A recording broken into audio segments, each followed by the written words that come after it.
Fantasy Forecast Show, Fast Lane Show. I am your host, the coach, Philip Kraft, and we are talking about Bristol. We've got Saturday night Bristol racing tonight. And before we go into our favorite drivers for tonight, let me just say this public service announcement here. Please play DFS responsibly. Do not go out and spend all your money on DFS. Keep it to a manageable amount. If you're just looking to make a living playing DFS, I think you're going about it the wrong way. If you're investing just tons of money week after week and you're not going anywhere, look at investing some other places. Now, I play DFS for the fun of it. I love the thrill, but I'm not one of those guys that's just throwing money at DFS. I may play maybe $200 a week. And that's for the entire week. I'm usually on the positive end of side, but I'm pumping out this content. Hopefully you guys are on the positive side too. But if you're looking to try to just continuously make money, look at investing in the stock market or something else that's maybe a little bit safer than DFS. I'm not telling you to stop playing DFS. I'm just telling you to please play responsibly. Now, with that being said, the reason why I'm pumping out this content to you guys is I have always trusted no one. I've felt like in the industry that people are always holding something back. I'm telling you right now, I'm not holding anything back. What I'm giving you guys is what I've been pumping out for myself for several years, and I've been very successful. So I'm not holding anything back. I know that's what everybody says, and you can look at me and say I'm not trusting you either, but I am. This is what I make my lineups from right here. So without further ado, let's get to our favorite drivers for Saturday night Bristol racing, one of my favorite racetracks. And if you've never watched a Bristol race before, whether it be live or on TV, check it out. It is totally awesome racing. So my number one driver for tonight, and it is without a doubt, he's 5 points higher than anybody that I have, is Kyle Busch. His DraftKings price is $10,400. He's starting in the 9th position. This is a track that Kyle Busch absolutely loves. Ever since he came in to NASCAR, Bristol has been his track. Whether he had a crappy car or a great race car, he has done well. I remember one race when back years ago when the Car of Tomorrow came out. He won the race, and in the post-race interview, he was talking about how terrible his car was. But he won the race.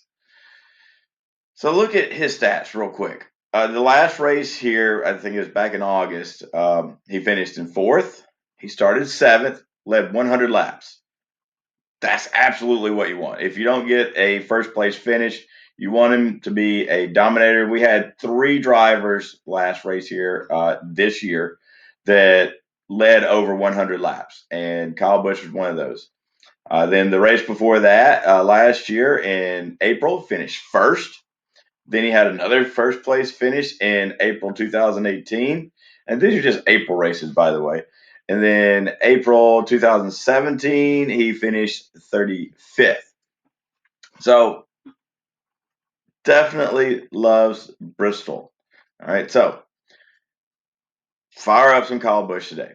Definitely. He's got 8 wins. That's more than, let's see, I think it's Kurt Busch. His brother's the closest one to him with 6. But Kyle Busch has 8 wins. Top 5% is at 40, top 10, 57, top 20, 70%. Average led laps is 81.1. There is no reason why you cannot fire off Kyle Busch in most of your lineups. I'm definitely going to be overweight. Most of the field's going to be overweight on Kyle Busch as well. Don't worry about that. Eat the chalk. Don't go 100% in with Kyle Busch because you never know. He could get caught up in a wreck. And if he gets caught up in a wreck and you got that one lineup that doesn't have Kyle Busch in it, that could be the lineup to win it all. So sometimes you got to be a little bit contrarian from your lineups. But if you're only making one lineup, it better have Kyle Busch in it. My number 2 driver, Mr. Jimmie Johnson. This is going to be his last Bristol race. He comes in at a nice little discount on DraftKings at 8,600. He's starting in the 24th position. So let's check out at August race. He finished third. Last April 2019, finished 10th. Then April 2018, finished third. April 2017, finished first. Start finish difference is a positive 11. Got 2 wins here. Definitely like some Jimmie Johnson today. And he's, for my elite guys, other than Christopher Bell, he is the cheapest one. So, ranked number 3rd, Denny Hamlin at 12,000. He is very expensive today. We might be able to find a little bit of salary relief in other places if you want to play Denny Hamlin, but it's going to be fairly difficult to do. So I haven't really started making my NASCAR lineups, but Denny's expensive. He's a good play, but I won't say that it's absolutely great. So let's look at his stats. Last race here, finished 17th. He did lead 131 laps, so he was the main dominator. He led the most laps. Then he's got 5th place, 14th, and a 10th. Average finish is 14.48. So his start finish difference is a -7. That's a use a little caution there. But he should finish well. He's got 2 wins. Top 5% at 31%. Top 10's at 48. Top 20 is at 72%. And average led laps are 28.55. Decent stats. I'm not going to lie. He's got decent stats. And Denny has definitely been running well lately on all the races. So that's why he's priced up so high. But I think we can look elsewhere. If you want to play him, definitely he's a great play. He can definitely win you the race. He's got the car to do it. He's a driver to do it. But he's very expensive. So when you're going through your lineup builds, if you got him in there and then the rest of your lineup looks like crap, take him out. You don't have to have him in there. Joey Logano, 9,700, starting in the 2nd position. Okay. I don't usually like playing those guys that are starting up near the front. However, Bristol is a short track, and a lot of times when the guy's starting up near the front, he is very easily one of the dominators because it is harder to pass at Bristol. So let's look at his stats. Last race here, he started 3rd, finished 21st. That's not so good. Then he's got a 3rd place finish, and he started 7th, but he led 146 laps.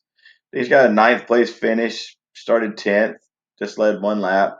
And then he's got a 5th place finish, and he started 5th.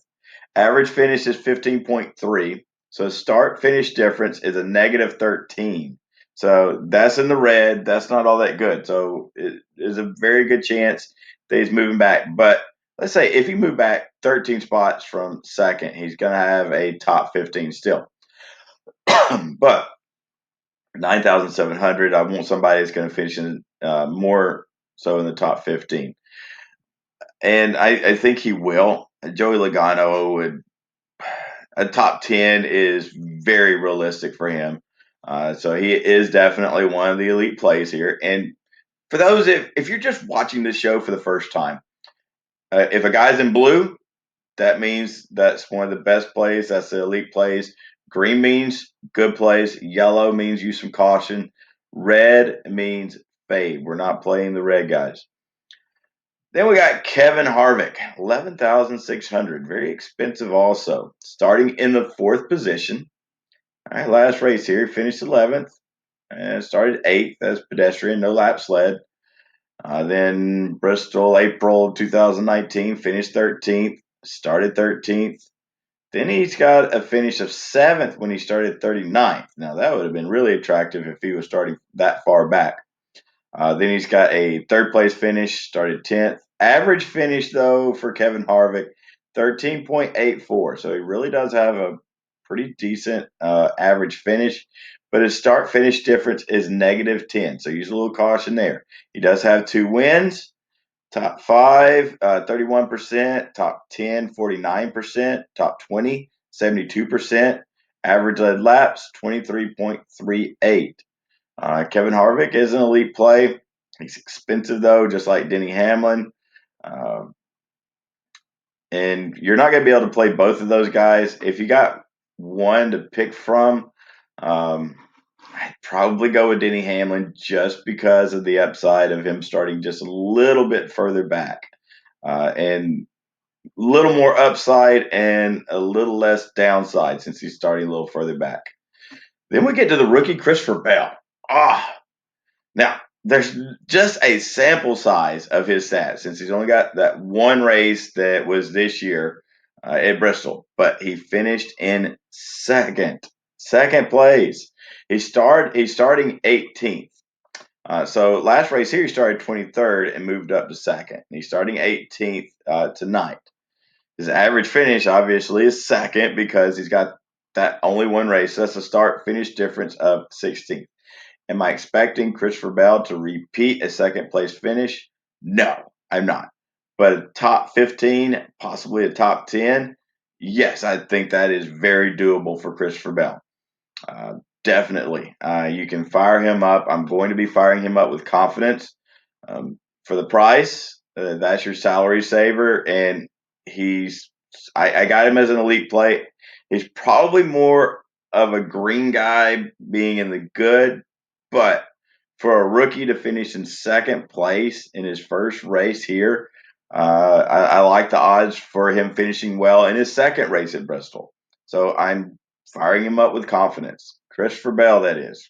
Fire him up. Then we get to our green guys. Now, Matt Kenseth and Daniel Suarez. They're the two next ones. If you look over on the right of the screen where it's their fantasy forecast scorecard, they've got a ranking of 17 on our scorecard. That is an elite ranking, but I'm not going to put Matt Kenseth and Daniel Suarez in the elite column. Their results this year are just not there to be elite. But let's look at Matt Kenseth. He's at 6,300, starting 19th. In August, he finished 16th. Pedestrian, but he could definitely do that again. So I don't hate the Kenseth play. I think it's fairly safe. If you're playing some GPPs, I don't know if there's a whole lot of upside there, but it's not going to kill your lineup either. For 50-50s, I think Matt Kenseth would be a very nice play because I think he's going to finish probably right about where he starts at 19th. Then we get to Daniel Suarez. You guys have heard me play or heard me say on previous shows about Daniel Suarez. He's in crap equipment. He's not coming back to this team next year. That was announced, I believe, this week. He's only at 5,400. He's starting 29th. But get this. In this car, back in August, he started 36th and he finished 10th. Now, I'm not 100% sure, but I think that 10th place finish is his best finish of this season. So he found a way to make this crappy car get up to 10th place at Bristol. He's starting 29th. I can definitely see him getting in the top 20 to top 15. So I can't say I'm firing up Daniel Suarez with confidence, but I'm firing up Daniel Suarez. Brad Keselowski, 11,200, starting on the pole, so first spot. Last race here back in August, he started on the pole. He finished first. He led 115 laps. Now, that also tells us the person sitting on the pole can very easily lead a ton of laps. Am I expecting Keselowski to repeat as a winner here? I'm really not. No. I look for him to lead a ton of laps, probably over 70. So that's going to be some good points there for laps led. But how far does he fall back? Does he finish in the top 5, top 10, top 15? If he doesn't get caught up in a wreck, I definitely see at least a top 10. So that'd be good for your lineups. I can see playing that at top 10, even though you'd lose a few points if he drops back to 10th place. You're not going to lose that much because 10th place has a lot of points attached to it. Then if he leads 70 or more laps, you should be good there. So I think you can fire up Brad Keselowski with some confidence. I don't have him in the elite category. If he was starting further back, definitely. But the start finish difference, -16. So that's kind of killing him right there. But he does have three wins at Bristol, so he can get around. Excuse me, guys. It's kind of like that morning cough. It's 7 o'clock my time in the morning right now. And I haven't been awake for that long, but I had this all set up last night, ready to go and to make the video this morning. Just didn't want to do it last night because I hate doing it when I'm groggy. I am a morning person. Then we get a Chase Elliott, 10,700, starting 6th. Yeah, okay, let's look at some stats here. Last race finished 23rd, no laps led. Then we got 11th place finish, and he led 38 laps. Then we got a 29th. Then we got a 7th. His average finish out of all the races at Bristol, 11.5. That's intriguing. But his start finish difference is a -6. Top 5 is 33%. Top 10, 44. Top 20, 78. Average led laps is 22.11. Ooh. Now, when we look at the all-time stats, not just the stats we have over here, he looks a lot more attractive. So, starting 6, you can fire him up. Wish he was starting a little further back. But, yeah, you can fire up some Chase Elliott. Don't mind that play right there. All right, let's get to Eric Jones. DraftKings price 9,400, starting in the 20th position. Just had a 5th place finish here this year. Then he's got a 24th. Then he's got led laps 10, then a 26th place finish. Not sure why. Oh, I know why that 24th is in red right there. And they dropped back 20 spots. He started 4th. Then let's see. Average finish 14.4. Start finish difference is a +6. That's what we want. When we see a start finish difference in the positive, that means we're getting some points for their position that they move up and finish. The negative means that they could be losing points. Blue and green, that means they could gain, which I got a -1 there. I don't really count that as too much of a negative. So yeah, Eric Jones, he's expensive for Eric Jones though. He's a Joe Gibbs racer. I get it. But he has not been racing as well as his teammates. He's not coming back next year. I don't hate it. I don't love it. I may have some shares, but for the price, I think I'll be looking elsewhere, especially just 2 spots down below at Kurt Busch. But let's get to Ryan Newman first, 7,300, starting 25th. Last race, finished 15th. Then he's got a 9th place finish and a 10th place finish and a 14th. Average finish, 15.36. Start finish difference of +10.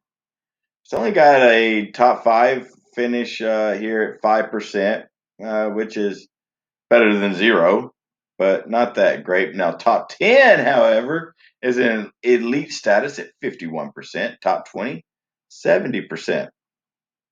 Average led laps is only 3.32, but he only has 2 DNFs out of 37 races.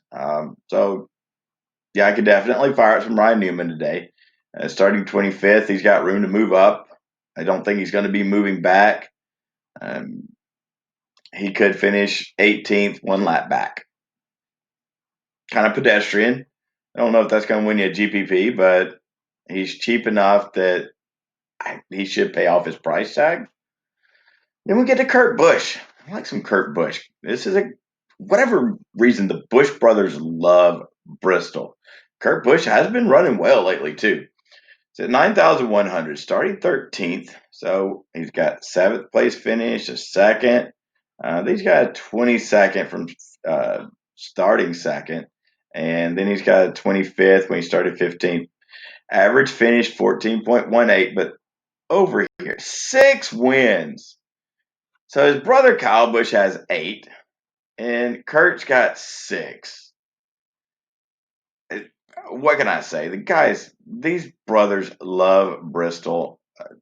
You could very easily see these guys finishing 1 and 2. I'm not saying that's going to happen, but it could very easily happen. Fire up the Busch brothers with confidence. Definitely like the Busch brothers. Ryan Blaney, 8,800. He finished 40th last race here. Did lead 60 laps. He's got a 4th place. Led 158 laps. He's got a 35th place finish, but led 100 laps. All right, he's got a finish of 33rd. He didn't lead any laps there. Average finish 20.3. Start finish difference is -6. But guys, when I look at that lead laps there, the dude knows how to get around. So his average led laps, let's make sure that I get that correct. Just want to highlight, move all the way over here, make sure we get right there in the blue. Average led laps at Bristol, 43.9. He's got 1 DNF out of 10 races. Ryan Blaney said this week, if you are in his way, and I'm paraphrasing, this is not the direct quote. If you're in his way, he's moving you out of the way if you don't move over. So take that as you will. He's either going to wreck or he's going to finish with a top 5 finish. I will probably have Ryan Blaney in 60% of my lineups, maybe better, because he's only 8,800. He has proven with his laps led that he can definitely get up to the front and lead and stay up there. Can he do that at the end of the race is the big question. If he can, great. His price tag right there is perfect. He is one of my guys that I expect to be up at the front at the end. I would not be surprised one bit if he was in the winner's circle at the end of the race. I'm firing him up with confidence. So I do like the Ryan Blaney play tonight. Clint Boyer, 8,400, starting in the 11th position.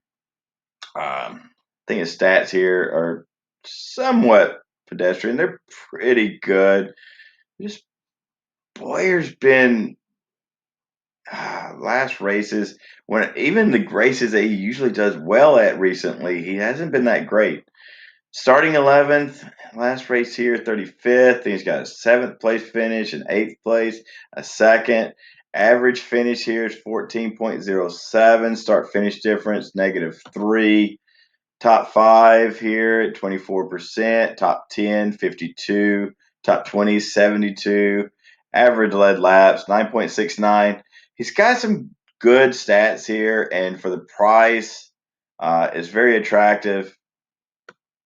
The thing is, he just hasn't been running well. I don't know if it's a confidence thing, if there's something going on with the team where they're just not meshing well right now.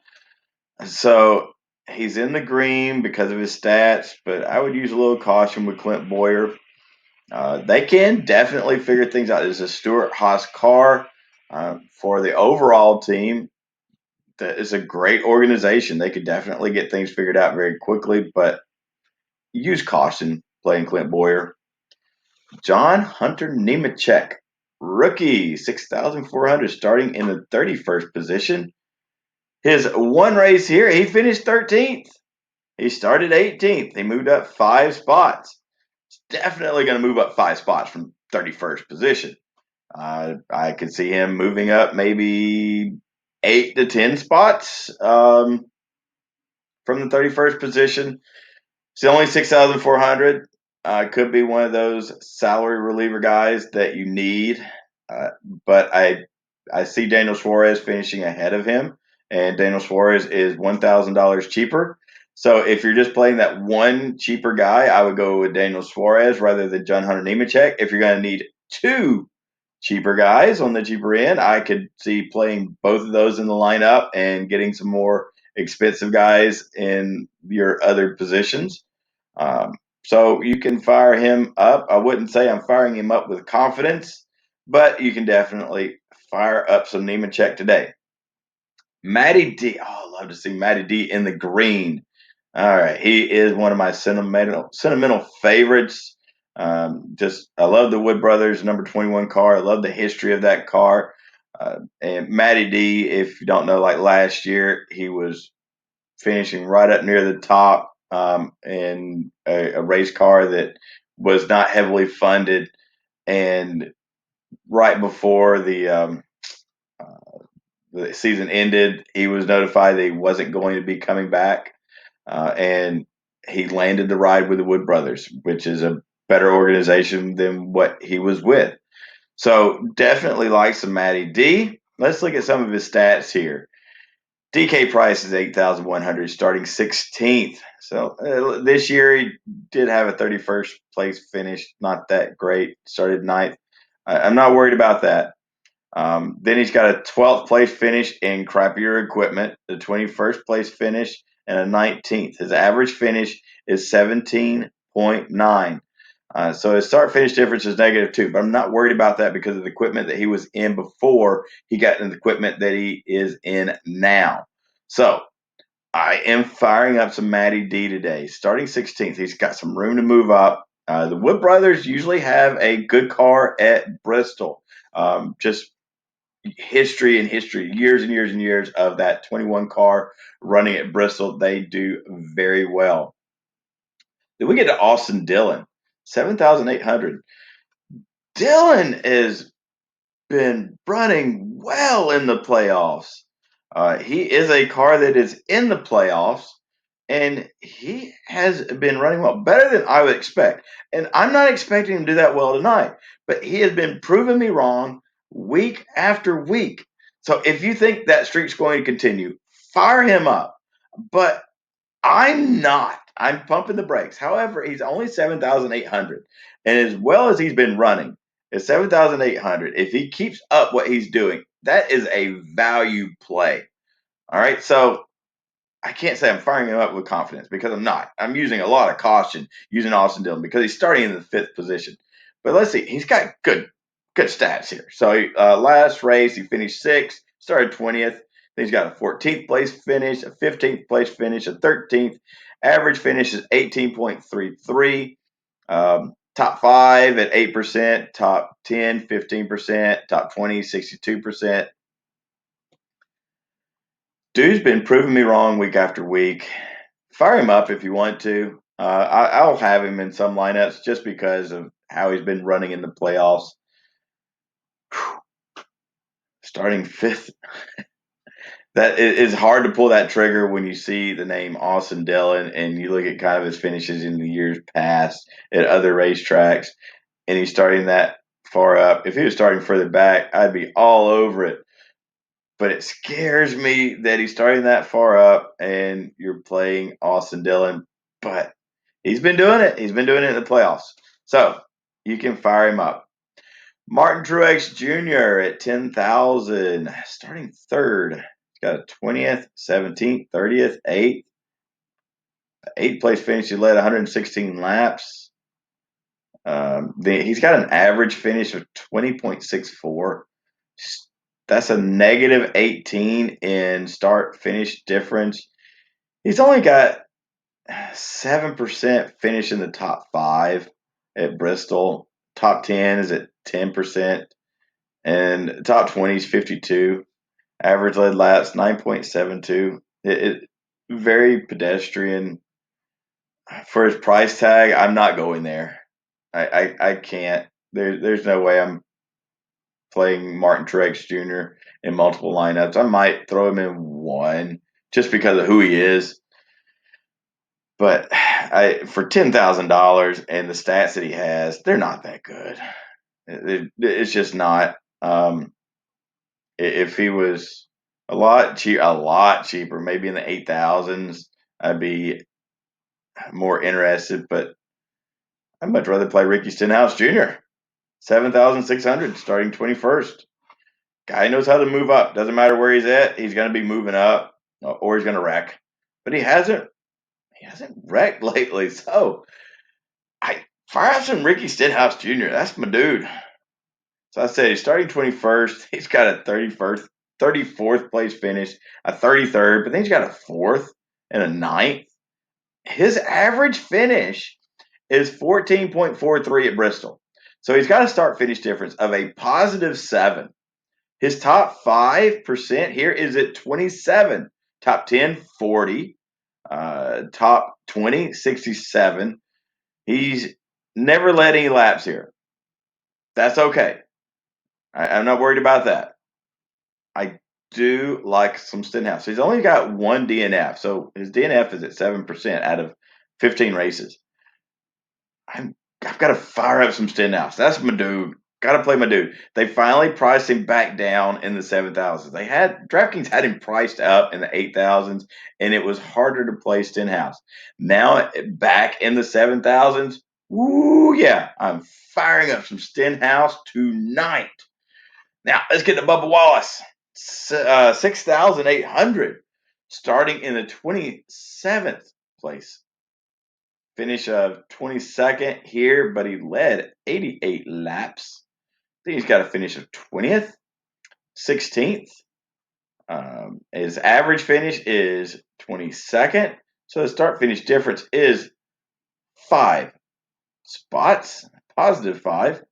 0 top 5, 0 top 10s. He's got 3 top 20s, which is 60%. Average led laps is 18.8. When I see those stats and laps led for Bubba Wallace, and he's starting 27th, and he is cheap, 6,800, I can fire up some Bubba tonight. He will definitely be in some lineups. When I see Bubba in the green, I'm playing Bubba. When I see Bubba in the yellow or the red, I'm not playing Bubba. But when he is in the green, I'm playing Bubba. Now we get to our yellow guys. So if you guys don't already know, yellow means use caution with these guys. Means I'm not going to be having a lot of exposure. I might have some, but not a ton of exposure. So William Byron's our first guy in the yellow. It's at 7,900, starting 15th. That's not bad right there. Let's see, the start finish difference is a -5 because he has an average finish of 19.5. I don't hate that play. Finished 8th here back in August. Started 13th. If he does that again, great. You can play William Byron today. It's not a terrible play. Use caution though, but you can play him. Alex Bowman. The two of them are basically the same driver. Their cars are usually set up very, very similar. Unless one of them wrecks, they're usually finishing pretty close. But looks like Bristol may be an outlier for that. So Alex Bowman, last race here, finished 37th. And Byron finished 8th. Bowman next race 23rd and 16th. So that's fairly close. But then Bowman's got a 5th place finish right here. And Byron's got an 18th. So Bowman's average finish is 20.88, but he does have a top 5. He's got 2 top 10s, 4 top 20s. I mean, I can't play Alex Bowman starting in 8th place. I just can't pull that trigger. I will probably have 0 shares of Alex Bowman. Ty Dillon's in the yellow, starting 28th, 6,100. If you need that salary relief, you can play some Ty Dillon. I'd rather go up to Daniel Suarez. I think there is actually. Whoa, I can't believe I'm saying this. There's more upside with Daniel Suarez than there is Ty Dillon. So you can fire him up if you need him, but I don't think you're going to need him. Ryan Priest, 5,700, starting 22nd. He's probably going to finish about where he started. So I'm not high on Ryan Priest. Garrett Smithley, starting 40th. He did finish 26th here last race. He started 31st in that race. So I guess you could do worse than Garrett Smithley, but there's not a lot of upside. He's not going to be up there contending for any kind of lead. The only thing he's going to get you is he's going to get you a few points differential. It does have a positive of 14 points difference from his average finish of 26. Then we get JJ Yelly. Don't play JJ Yelly. Eric Almirola, 8,200, starting in 10th. He's starting too far up for me at Bristol. He doesn't have the finish. His average finish here is 24.81. So that's a negative 15 in points differential. Chris Buescher at 6,000, starting 23rd. He finished 9th here last race. He started 35th, so he got around here pretty well. Use caution. If I need him as a salary relief, I could definitely see playing him, but use caution when playing him. We're not playing Reed Sorensen. We're not playing Josh Bilicki. We're not playing James Davidson. We're not playing, well, Brennan Poole's out anyway. Corey LaJoie, I got him in caution. He's starting 30th. He could definitely move up a few spots at 5,500 if you need the salary relief. You could play Corey LaJoie. We're not playing Joey Gase. Not playing Quinn Hoff. Cole Custer is interesting that I'm not playing. He's starting 12th. Had a 32nd place finish here last race. I don't like Cole Custer today. Michael McDowell, got him put back in the yellow just because of his last place finish, or not last race finish. He finished 14th. He started 26th. Last race, he started 25th and finished in 14th. So he got you some good points differential there. So I could fire out some Michael McDowell if I need to. Timmy Hill, not playing him. Greg Alding, not playing him. And then Tyler Reddick. He did not do well last race. He wrecked out, finished 36th. He's starting 17th. When it's a rookie, I just don't like it if their first race they did not do well and then they're going back to it, especially if he's starting 17th. If he was starting further back in the high 20s, I could definitely move him up and play some Tyler Reddick, but it's not happening for me. So that's going to be our show today. You guys do me a favor, hit that subscribe button.